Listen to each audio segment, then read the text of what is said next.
नमस्कार, आप देख रहे हैं इनसाइडर लाइव और मैं हूं आपके साथ पूजा चौबे। बीजेपी सांसद सुशील कुमार मोदी ने तमिलनाडु के मंत्री और डीएमके नेता उदयनिधि स्टालिन के खिलाफ मोर्चा खोल दिया है। उन्होंने सनातन धर्म के खिलाफ की गई टिप्पणी पर उदयनिधि स्टालिन को देशद्रोह करार दिया है और उनकी गिरफ्तारी की मांग की है। सुशील कुमार मोदी ने बिहार के मुख्यमंत्री नीतीश कुमार और राजद प्रमुख लालू प्रसाद यादव और मुद्रक के साथ उनकी नजदीकियों के मद्देनजर इस मुद्दे पर अपना रुख स्पष्ट करने को कहा है। बिहार के पूर्व मुख्यमंत्री ने कहा है कि सनातन धर्म की तुलना डेंगू और मलेरिया जैसी बीमारियों से करने के लिए उदयनिधि स्टालिन को गिरफ्तार किया जाना चाहिए और जेल भेज दिया जाना चाहिए। यह बयान देशद्रोह के समान है। तो सबसे पहले आपको सुनाते हैं सुशील कुमार मोदी को क्या कुछ बोल रहे हैं। देखिए, ये स्टालिन के इस बेटे को गिरफ्तार करके जेल के अंदर बंद किया जाना चाहिए, जो समाज में नफरत फैला रहे हैं। एक और तो राहुल गांधी कहते हैं कि नफरत के बाजार में मोहब्बत की दुकान, और उनके जो सहयोगी दल हैं और जिस सरकार में कांग्रेस शामिल है तमिलनाडु के अंदर, उसके एक प्रमुख नेता केवल सनातन धर्म की विकृतियों को, कुरीतियों को दूर करने की बात नहीं कर रहे, बल्कि सनातन धर्म को जड़ से समूल नष्ट करने की बात कर रहे हैं। तो ये तो देशद्रोह का मामला बनता है कि आप समाज में इस प्रकार की नफरत पैदा कर रहे हैं, देश के करोड़ों लोगों की भावना को आप आघात करने का काम कर रहे हैं। और डीएमके का तो पूरा इतिहास इसी प्रकार का रहा है, इसी राजनीति के बल पर वो आज तक यहाँ तक पहुंचे। तो इस तरह के बयान के बारे में कांग्रेस के राहुल गांधी को स्पष्ट करना चाहिए कि वो उस बयान के पक्ष में या विरोध में। नीतीश कुमार, लालू यादव, तमाम जो महागठबंधन के नेता हैं, उनको स्पष्ट करना चाहिए कि उदयनिधि ने जो बयान दिया है उसके बारे में उनकी क्या प्रतिक्रिया है। अगर गलत है तो उनको खुलेआम इसको कंडेम करना चाहिए। लेकिन तमाम कांग्रेस के बड़े नेताओं ने अभी तक चुप्पी साध रखी है। इसका मतलब है कि वो इसके उदयनिधि की इस बयान का समर्थन कर रहा है। तो आपने सुना सुशील कुमार मोदी को क्या कुछ बोल रहे हैं। आपको बता दें कि उदयनिधि स्टालिन के पिता एम.के. स्टालिन तमिलनाडु के मुख्यमंत्री हैं और मुद्रक पार्टी के प्रमुख हैं। उदयनिधि स्टालिन ने शनिवार को लेखकों और कलाकारों की एक बैठक को संबोधित करते हुए बयान दिया।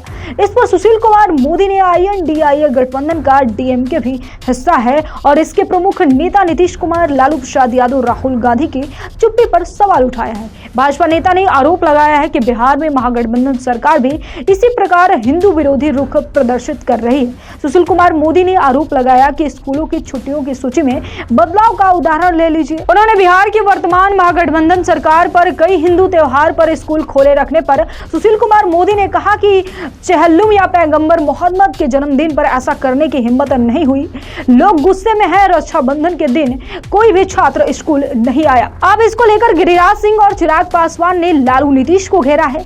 वहीं केंद्रीय कैबिनेट मंत्री गिरिराज सिंह ने अपने लोकसभा क्षेत्र बेगूसराय में कहा कि मुद्रक नेता का बयान हिंदुओं के लिए एक चुनौती है, जिन्हें जाति के आधार से ऊपर उठकर एकजुटता होना होगा और हिंदू विरोधी INDIA गठबंधन को हराना होगा। देखिए, मैं लालू यादव जी और नीतीश कुमार से पूछना चाहता हूं कि आपने पहले बिहार में हिंदू धार्मिक छुट्टियों को बंद किया, अब आप बम्बई में INDA का मीटिंग करने के बाद क्या आपने अपने एजेंडा को स्पोक्स पर्सन स्टालिन के बेटे के मुंह से कहवा रहे हैं? सनातन को बंद खत्म करने का ये मलेरिया है, डेंगू है। मैं चुनौती के साथ कह रहा हूँ, लालू प्रसाद यादव जी और नीतीश कुमार, इसका जवाब दें। क्या भारत के सनातन को खत्म करने का, बिहार के सनातन को खत्म करने का अगर ये साजिश है, मैं भी इस चुनौती को स्वीकार करता हूं। लालू जी, नीतीश जी, आपको जवाब देना होगा कि हिंदुओं को आप जात में बांट करके चाहते हैं कि मैं सनातन को समाप्त करूं, ये संभव नहीं है।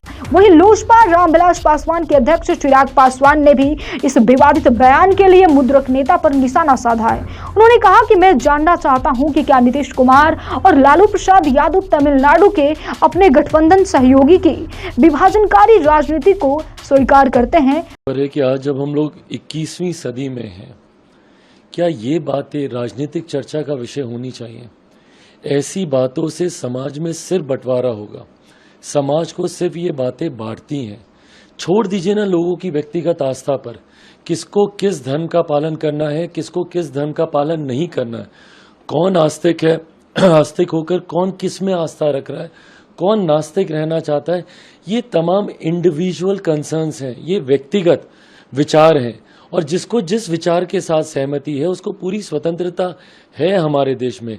और यही सर्वधर्म सद्भावना की भावना होनी चाहिए, जहां पे सारे धर्मों का एक बराबर सम्मान किया जाए।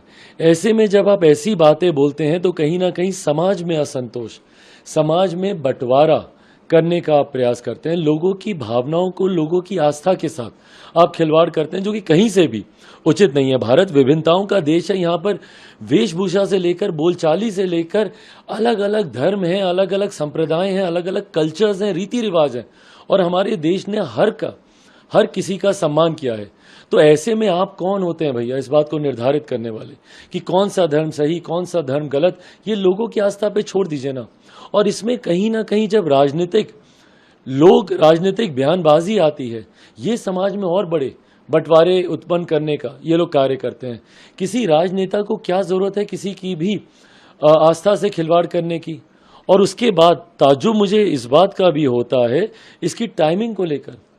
ये बयान कब आया? ये बयान तब आया जब तीसरी बैठक विपक्ष की हुई, और विपक्ष की बैठकों में, पिछली 3 बैठकों में हम लोगों ने देखा है कि अलग अलग समय पर, क्योंकि इन्होंने कंस्ट्रक्टिव तो कुछ किया नहीं, जो विपक्ष अभी तक एक अपना लोगो तक डिजाइन नहीं कर पाया, तो नीति और नेता चुनना तो बहुत दूर की बात है भाई। पर ऐसे में हम लोगों ने देखा कि इन तीनों बैठक के बाद अलग अलग दल के लोग आए, उन्होंने अलग अलग जानकारियां दी। पिछली बार जब INDI का नाम आया तो वो किसी और ने बताया, अगली बैठक कहां पे होगी वो कोई और दल का नेता बता रहा है। इस बार भी सुप्रिया जी ने बताया कि भाई अगली बैठक संभवतः शायद दिल्ली में होगी। तो अलग अलग लोग इस बैठक से जब निकलते हैं तो अलग अलग बयानबाजी करते हैं, जो उस बैठक में जो चर्चा होती है। तो क्या ये चर्चा भी उसी बैठक में हुई? क्या मुंबई में जो बैठक हुई, क्या उसमें सनातन धर्म का विरोध करने को लेकर एक आम सहमति बनी? क्या उसमें ये चर्चा की गई कि बाहर जाकर हम लोग सनातन धर्म का हम लोग विरोध करेंगे, ताकि इसमें समाज में फिर एक बार विभाजनकारी सोच को बढ़ावा दिया जाए और उसका राजनीतिक लाभ ये तथाकथित जितने विपक्षी दलों का गठबंधन है, जो घमंडिया गठबंधन है, ये लोग उसका लाभ ले सकें?